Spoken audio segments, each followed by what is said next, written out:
This is an introductory presentation about a new form of dialogue that is only becoming more and more known about in the world. It was really, its origins go back as far as the 1980s, but in a sense, its history from the point of view of its very, very beginnings go back much further.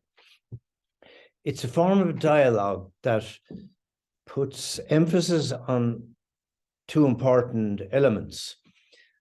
One is suspension, and the other is proprioception. With suspension, a simple example would be if we are in a dialogue, all sitting in a circle where everybody's on the level, there's no chairperson, and everybody is free to express their views as long as they are also aware of the responsibility of listening to the views of others that may be different than their own. Then suspension can mean I may find myself disagreeing with somebody who's saying something, but at the same time, in my background consciousness, something is getting suspended where I'm at least open to discover more about what the other person really means. And that would be a simple version of suspension. In the world at the moment, with so much conflict and polarization, there is actually practically very little suspension taking place when people are exploring something together, something that may be tremendously important for them to take decisions about, but have a problem with others who disagree with their views. So suspension is a sort of a space which allows each person's view to be more clearly understood, because what people don't sometimes realize, our meaning is something very complex and deep. But in order to try and for me to communicate my meaning to you, I have a vehicle that I can resort to. And that vehicle is words. I can try and imbue the meaning I have into the words I am using.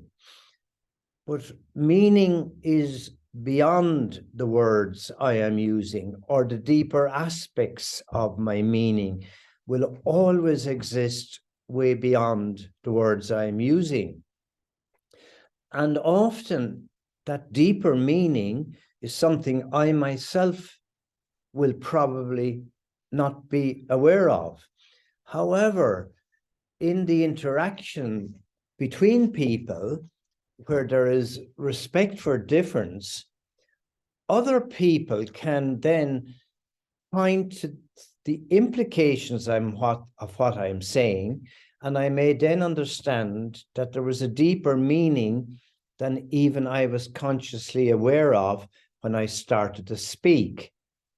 I may, of course, on the other hand, discover that my views are incorrect.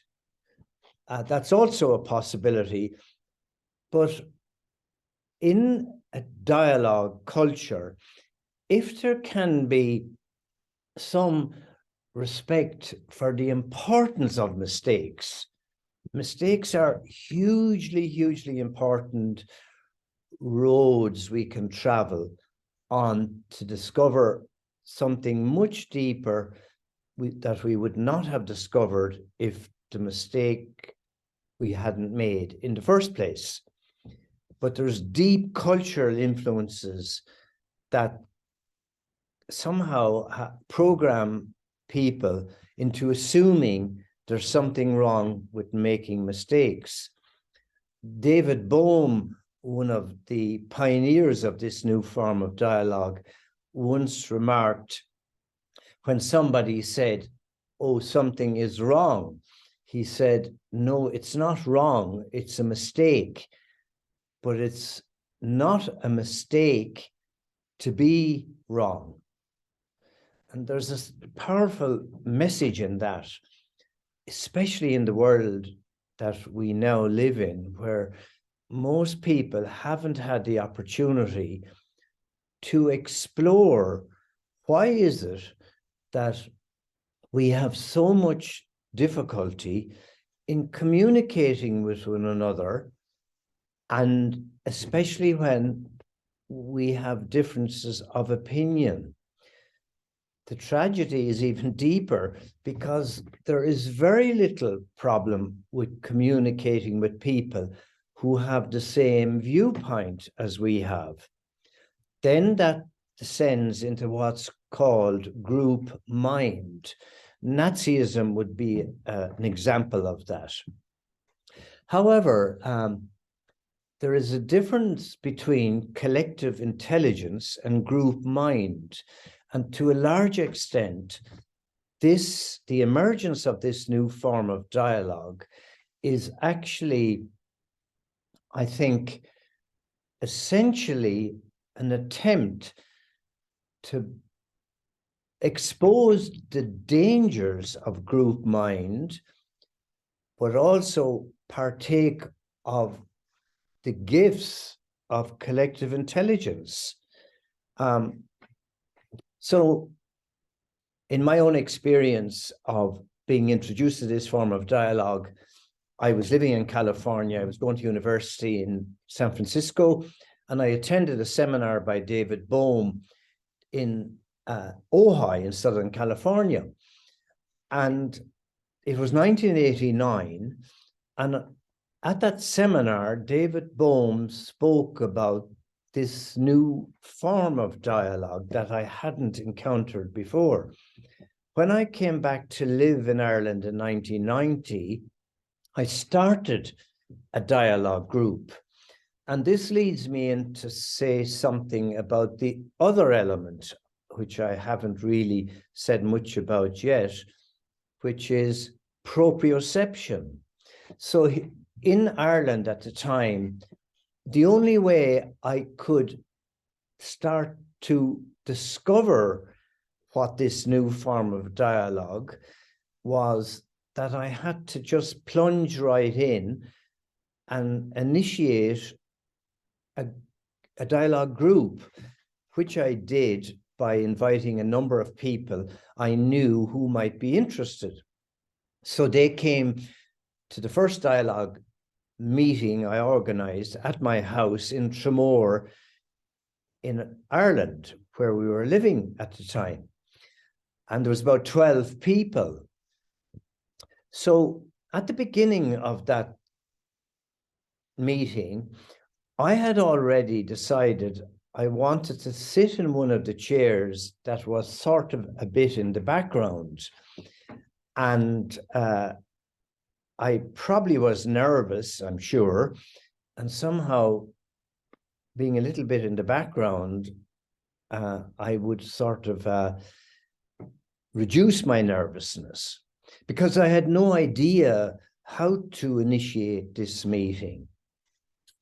However, what happened was, at one point, everybody had arrived and I hadn't yet gone to the seat I wanted to sit in. And when I came into the room, I had to leave the room for a minute or two. When I came back in, somebody else had taken that seat. And I was left then having to take the only seat left in the room, which was the seat right in front of the fireplace.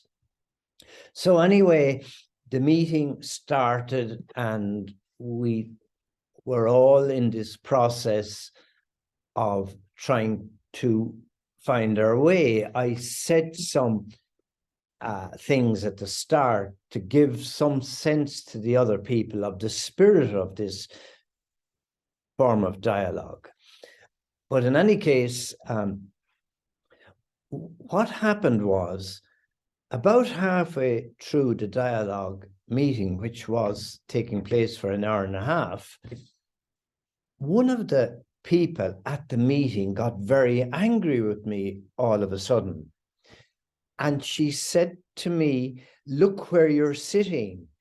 You have picked the place in the room which has the most symbolic authority, which is in front of the fireplace."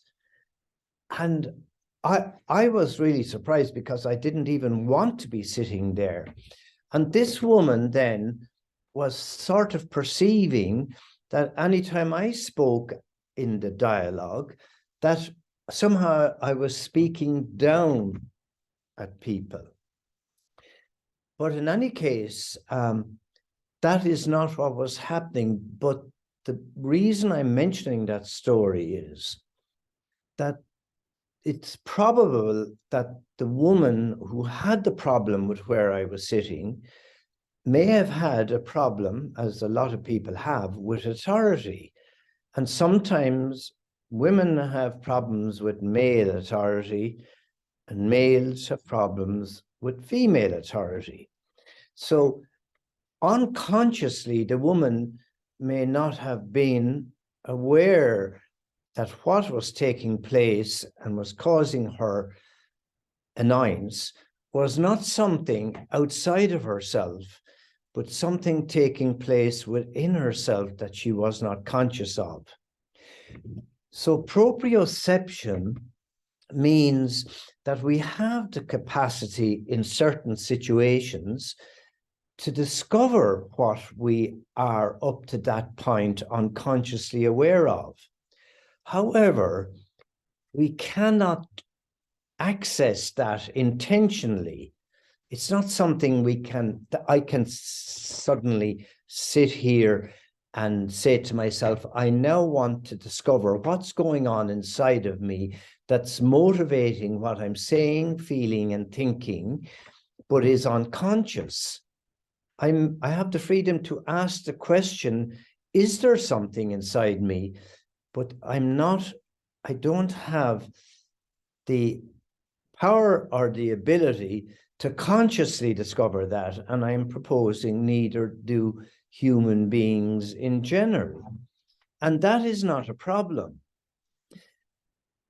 because we can take a stepping stone in the direction of something that we cannot intentionally cause.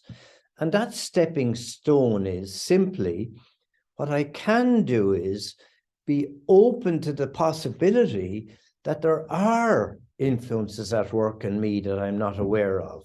Now, that means being open then to the possibility that I don't know my own mind. Because if I start with the premise that I do know my own mind, and that there aren't any unconscious influences at work, how then could I ever discover that there were?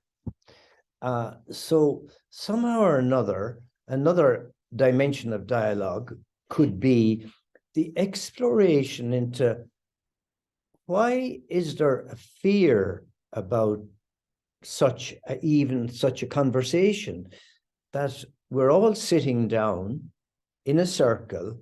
It's never occurred to me before that I don't know my own mind. Somebody starts to articulate something about that at the meeting in a manner that shares some sort of a logic that, yes, it's not only a fact that we don't fully know our own minds, but it's also a gift, because it's that allows for spontaneity. So there is nothing wrong with not knowing our own mind, but there's something dangerously wrong in believing that we know our own mind, which often then results in believing our own belief systems and especially those belief systems that are very rigid, as, for example, what occurs in either Muslim fundamentalism or Christian fundamentalism or Hindu fundamentalism, where people are not aware that the problem is not the beliefs they hold, the problem is the beliefs that hold them. And that becomes an enormous danger, because the beliefs that hold people, particularly as part of a group where everybody has the same belief, can ultimately result in the most extraordinary catastrophes. And the Holocaust is just one example of that. There are so many other examples in history, and also examples in what is taking place in the world right now. So then dialogue in this new form is, in my view, the emergence of something that's necessary in some way. There's a sort of a necessity to it at this point in time, because 1,000 years ago or 100 years ago, humans didn't have the capacity to totally destroy the world. I mean, the world from the point of view of the total of humanity in its totality, but they might have had the power to destroy sections of humanity, which of course was what happened throughout history. But now there is the power to destroy the totality of humanity, which means even though we are advancing technologically, we have to advance from the perspective of maturity. Because if the technology isn't used with maturity, it has all sorts of implications that remain dangerously hidden from people who are developing the technology, which that then brings in another aspect.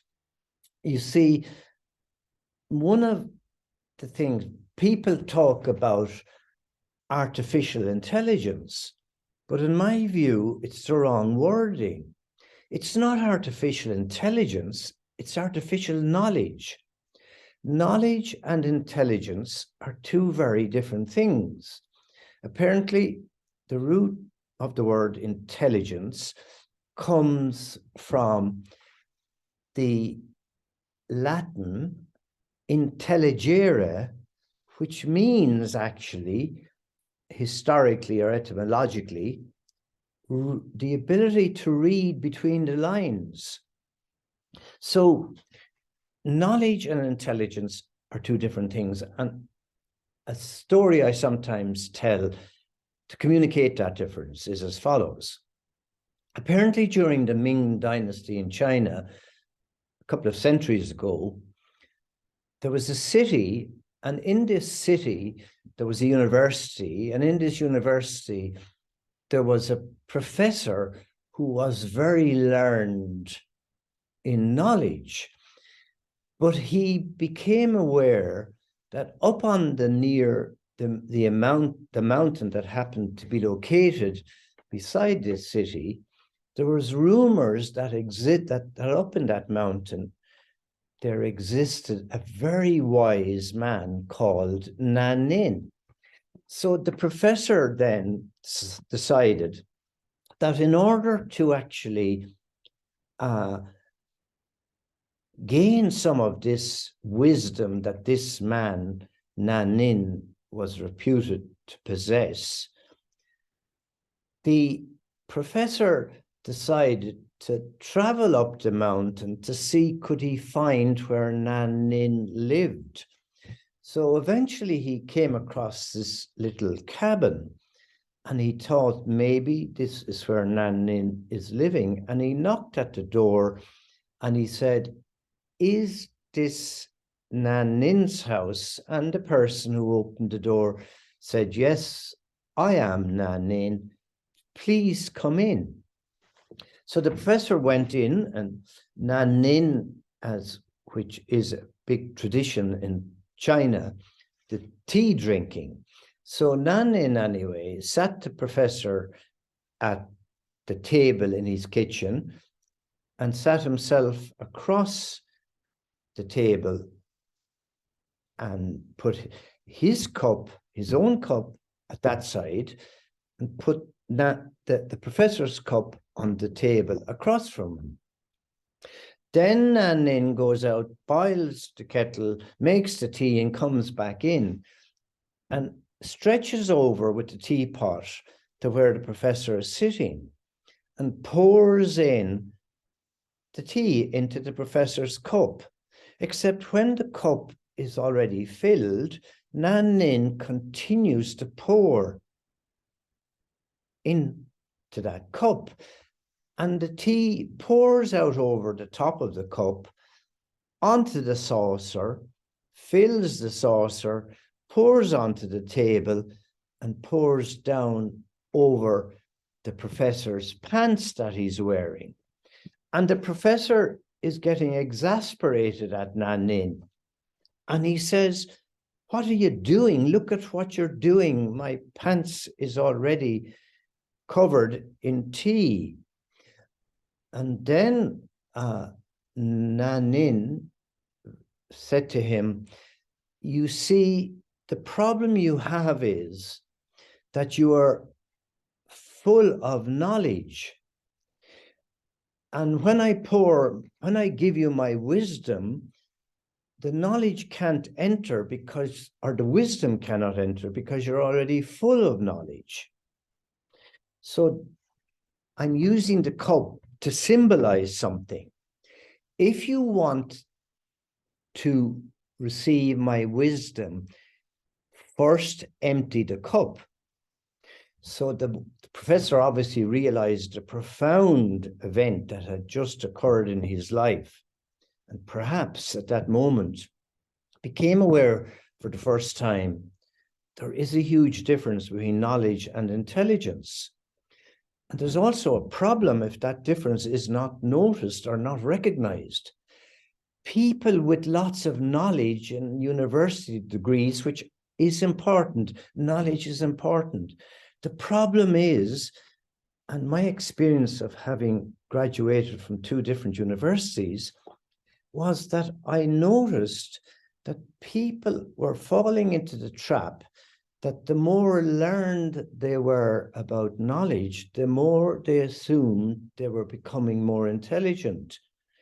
But the reality is, once you make that assumption, and if I'm caught in that belief system and you say to me, point something out to me that I am wrong about or not seeing, my ego will resist what you're saying.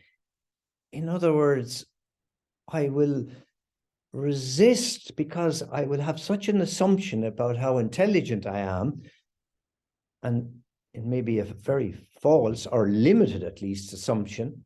I won't be able to hear what you're saying. So this is why some of these elements need to be explored. Now, one of the other pioneers of this new form of dialogue was also a psychiatrist who lived in London called Patrick DeMare. And I first met Patrick DeMare in 1991 or 1992 maybe, when I had a meeting with David Bohm, and I asked David Bohm, I met David at Birkbeck College in London, where he was emeritus professor.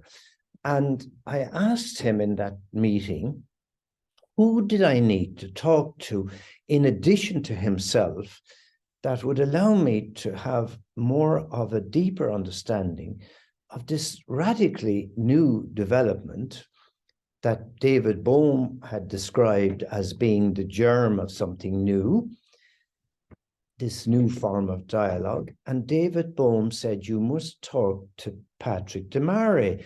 I had never heard of Patrick DeMare up to that point in time. I was leaving London the following day in the evening, but during that day I was attending a seminar. But I decided I'd phone Patrick DeMare, and I said to Patrick DeMare, is there any possibility we could meet? But we'd have to meet at 7 o'clock in the morning, because I was going to a seminar and flying back to Ireland that evening. Remarkably, and to my great delight, Patrick said, come at 7 o'clock. He lived in Hendon in London. So I arrived and we met, and that was the beginning of a really close relationship between Patrick DeMare and myself, which continued until his death in 2006, I think. So, and a relationship with a really close relationship also with his wife, between me and his wife, Turid, who I think was a very important influence in Patrick's life. So Patrick DeMare would raise, he had experimented with dialogue and different group sizes for a long number of years.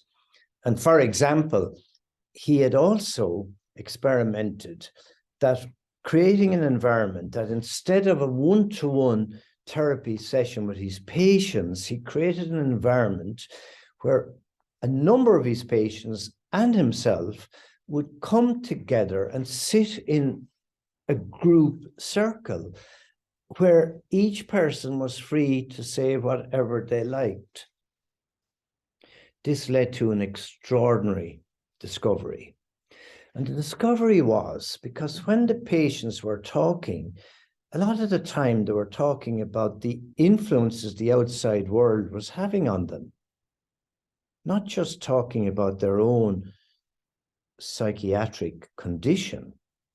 And Patrick was engaging in that form of dialogue with them. And then what Patrick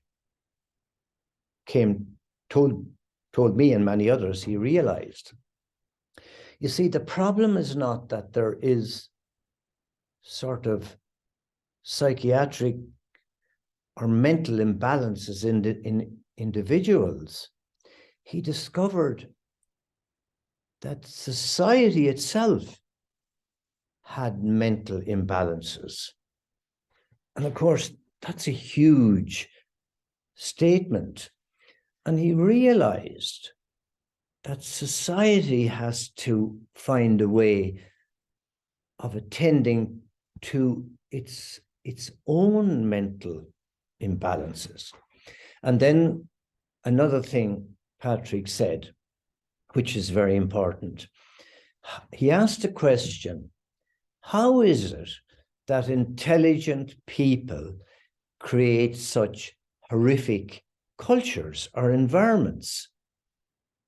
In other words, how is it? He recognized that it's not that people are stupid. People are intelligent.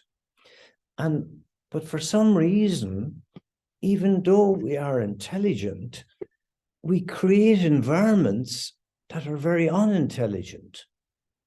Like, for example, I'm not in the slightest against vaccination.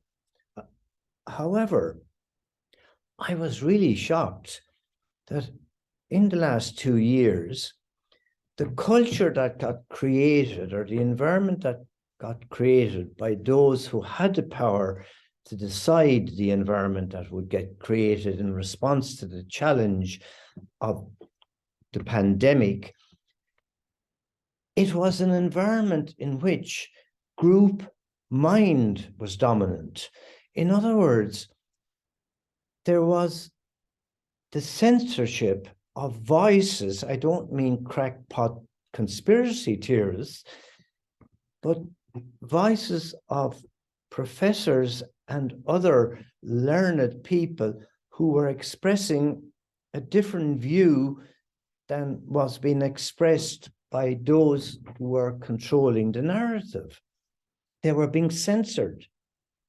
So in other words, a culture got created by very intelligent people because the heads of the medical environment and the heads of the political heads are not, these are not unintelligent people, but somehow they unwittingly created an environment which was unintelligent, which meant then that wrong decisions were made. And of course, we are now in a situation where those wrong decisions have been more and more are revealing themselves. So at the time when I was aware of this happening, I wrote to all the politicians proposing the need for this new form of dialogue, which doesn't allow for censorship.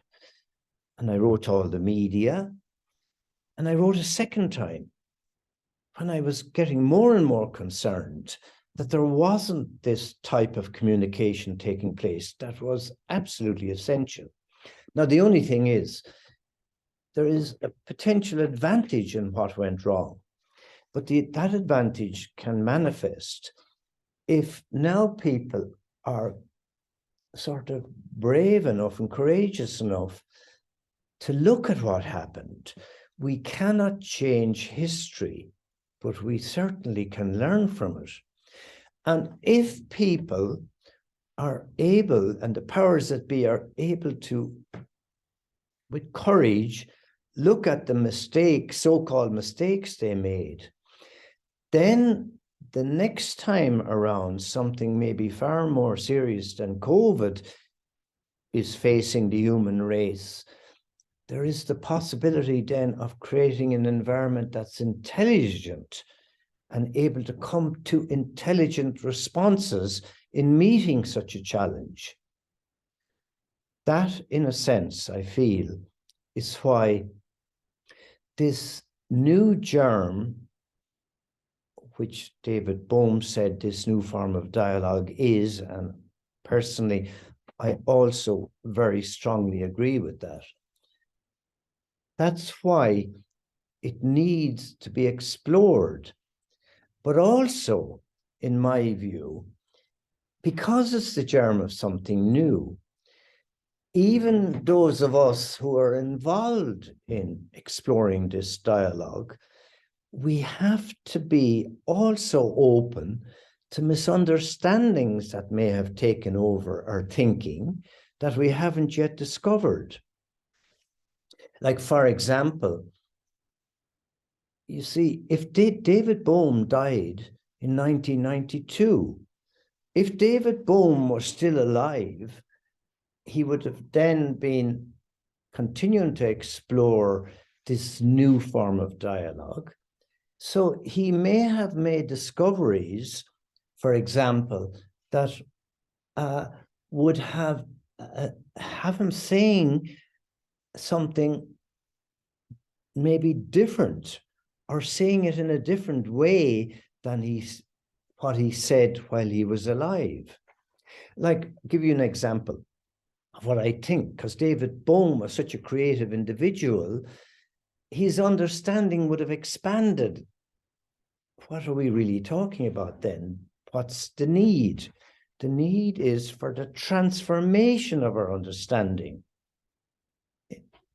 And that means discovering misunderstandings.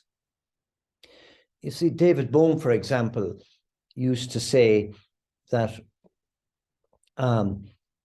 violence is undue use of force. And what he meant was violence undue means inappropriate use of force. And that statement I wondered about, and in a conversation with a friend of mine, Peter Garrett, years ago, I suddenly woke up one morning and I realized and phoned Peter and said, but Peter, undue use of force doesn't actually mean no force. It means its measure is incorrect. The Greeks defined well-being as everything being in right measure. So just to quickly tell you a story that links into what I'm now talking about. When I lived in California, in the 1980s when I was in university, I would come back to Ireland about once every 6 months because I had businesses. When I was home just for a 2-week or a week long break, I was down to tennis playing a tennis match. And I knocked one of my brand new tennis balls over the fence and into the house beside the tennis club.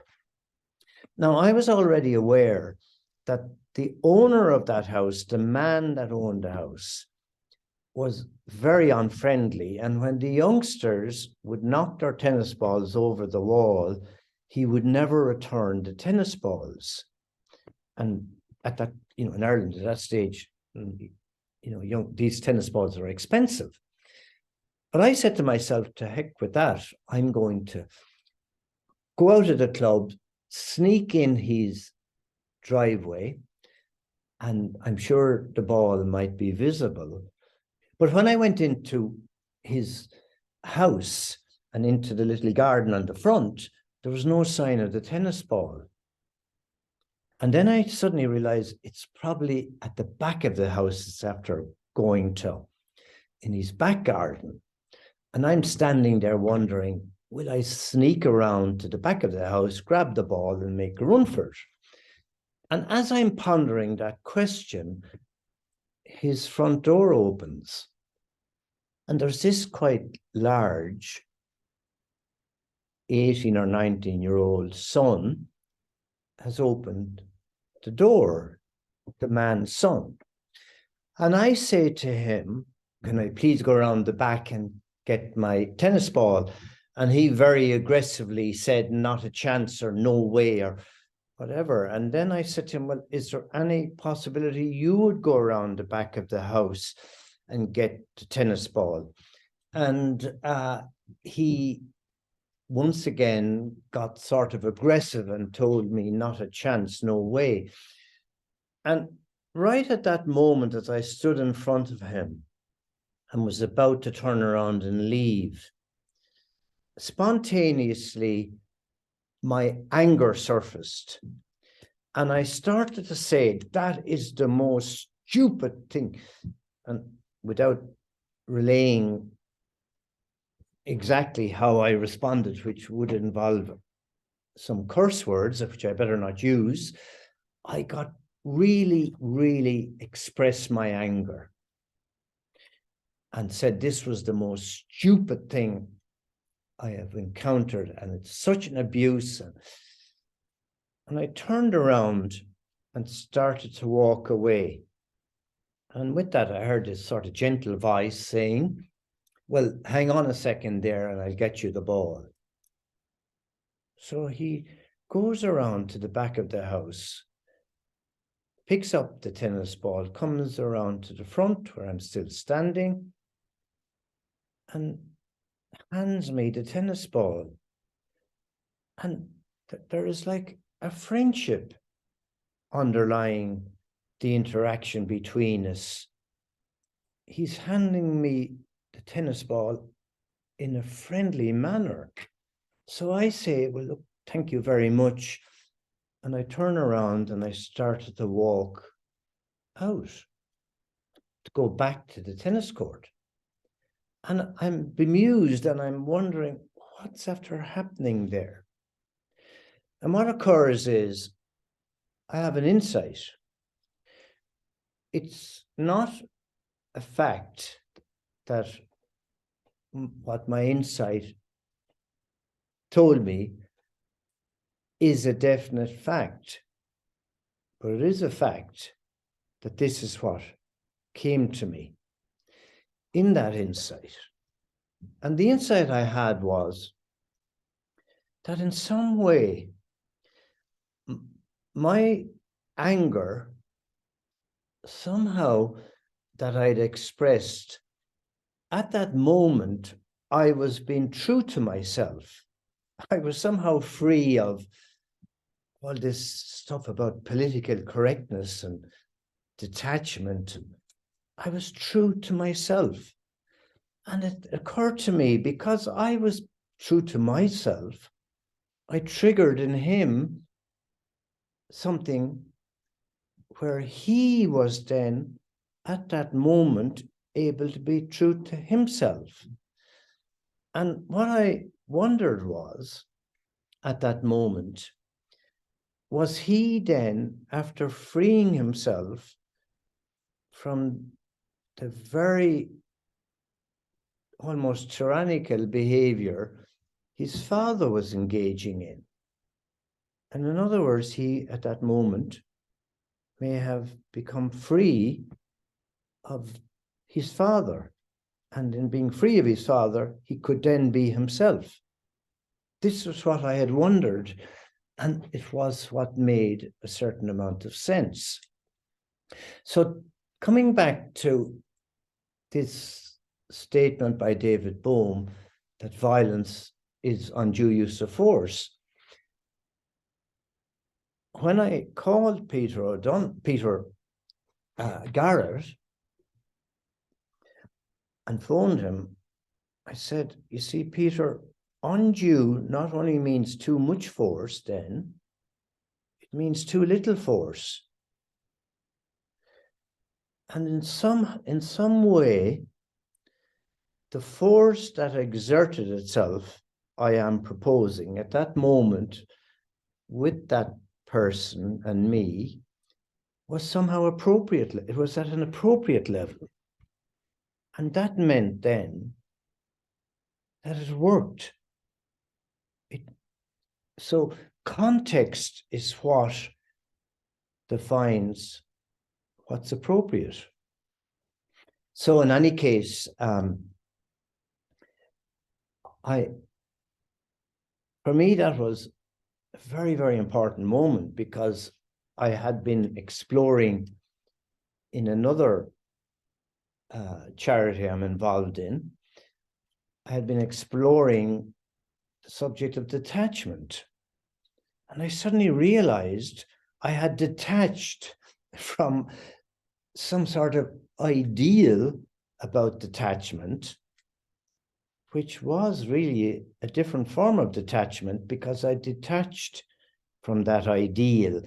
Oh, one must never get angry.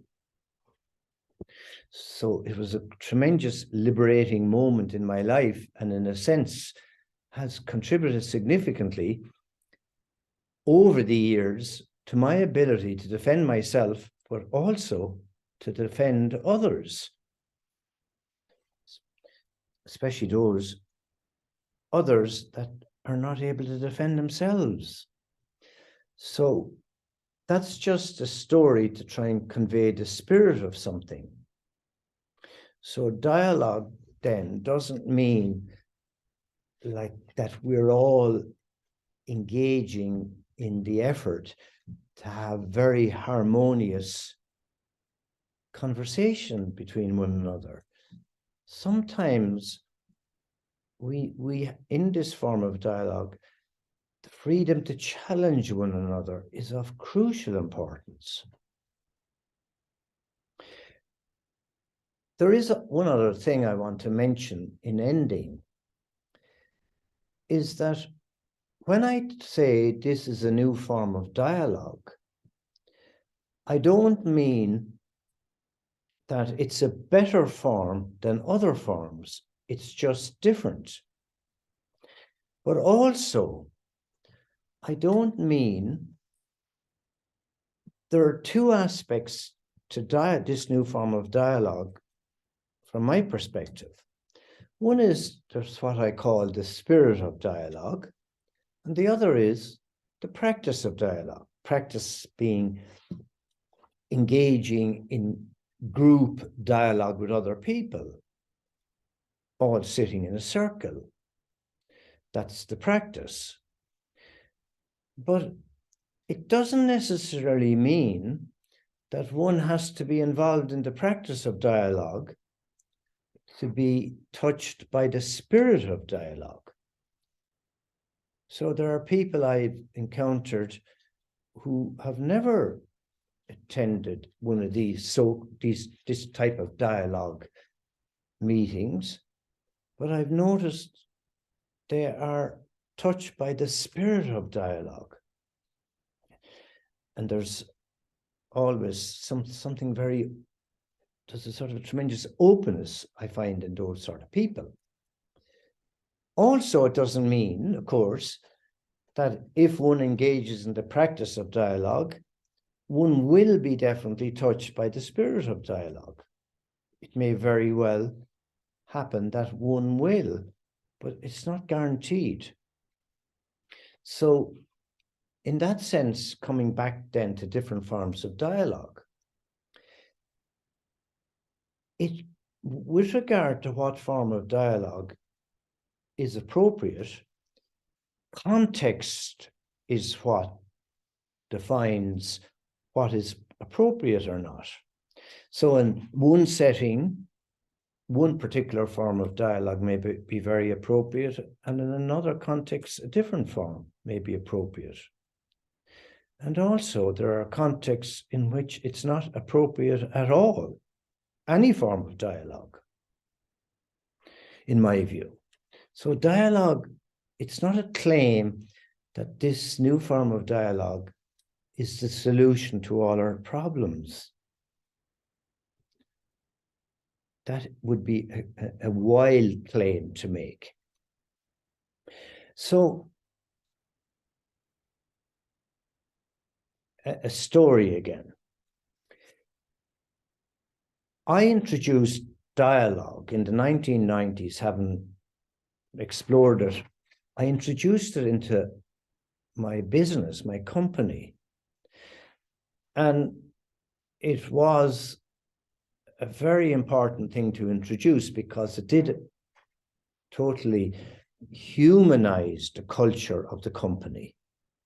Because when I was in California, I had left my company in charge of a group of managers.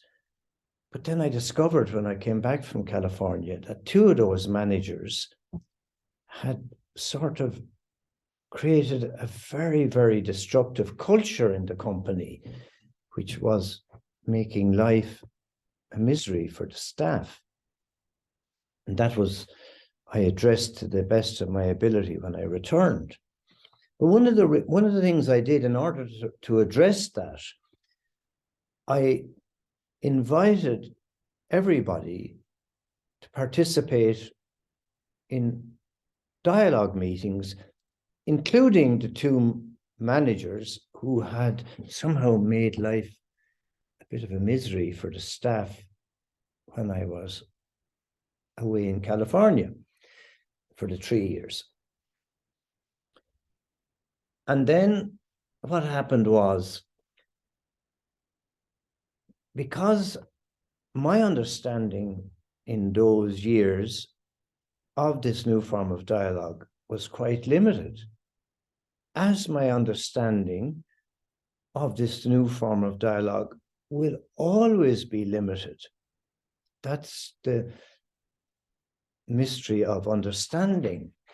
But even though our understanding is somehow always limited, in other words, it's not capturing the totality of something or the total picture of something, it nonetheless is important. And also what's important, of course, is that our understanding is continuously transforming. So what happened in my company was, even though the culture became much more humane, somehow or another, responsibility got mixed up. And suddenly, we entered a sort of a realm where responsibility was everywhere and nowhere at the same time.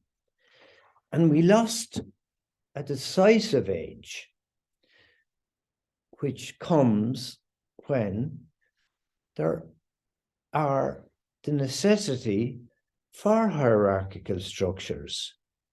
In other words, hierarchical structures don't always have to be destructive. But when they don't exist at all in, say, for example, the running of a company, it becomes quite flaky, I discovered. And that's what I meant by responsibility was everywhere and nowhere at the same time. And then the company started to malfunction from a materialistic perspective, and we ended up losing loads and loads of money. And after a certain number of years, arrived at a situation where we were effectively bankrupt. There seemed to be no hope for the survival of the company. But I was still experimenting, and grateful that I was, with this whole dialogue spirit. So I called a meeting of the company, invited everybody to attend, which was a dialogue meeting for us all to come together and explore in conversation together how we could maybe do things that would avoid the demise of the company. So we were all sitting in circles in the meeting room, and the usual conversation about, well, what about this? And there was a girl sitting beside me on my right side who I had hardly known at that time because she had only joined the company. But I could sense she's about to explode. I could sense the energy coming from her, but I didn't know what was going on. So the dialogical conversation continued for another 20 minutes. And then she did erupt. And what she erupted at that moment, which took tremendous courage by her to have done, going against the whole group, including me. And she says, "Why are you continuing talking? Action is what's needed. In a number of our departments, there is no work for the people working in those departments. Why don't those people now take their holidays?" And at that moment, a very unusual thing happened for me. Up on my about 3 feet above my head on the right side, I actually physically felt something physically moving. And somehow at that moment, I knew with certainty the company would survive. And it was one of those moments where we can know something, but not know how we know. But I just knew with total certainty. And it transpired then that I put that girl in a position of authority in the company, and she turned out to be a huge influence on bringing all us men down to earth, because we were mostly a male company in the motor business. And her contribution then following on proved tremendously important, as did my own as well, in the company surviving from a position of impossibility.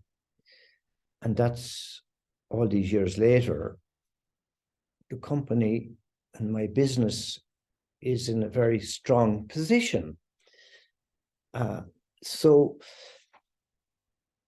I just tell that story because it also communicates something that I feel is important. And that is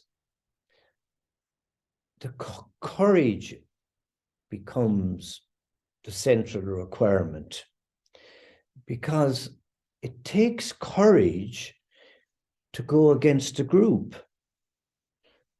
I felt very strongly that in Ireland anyway, there was a sort of a group controlling the pandemic.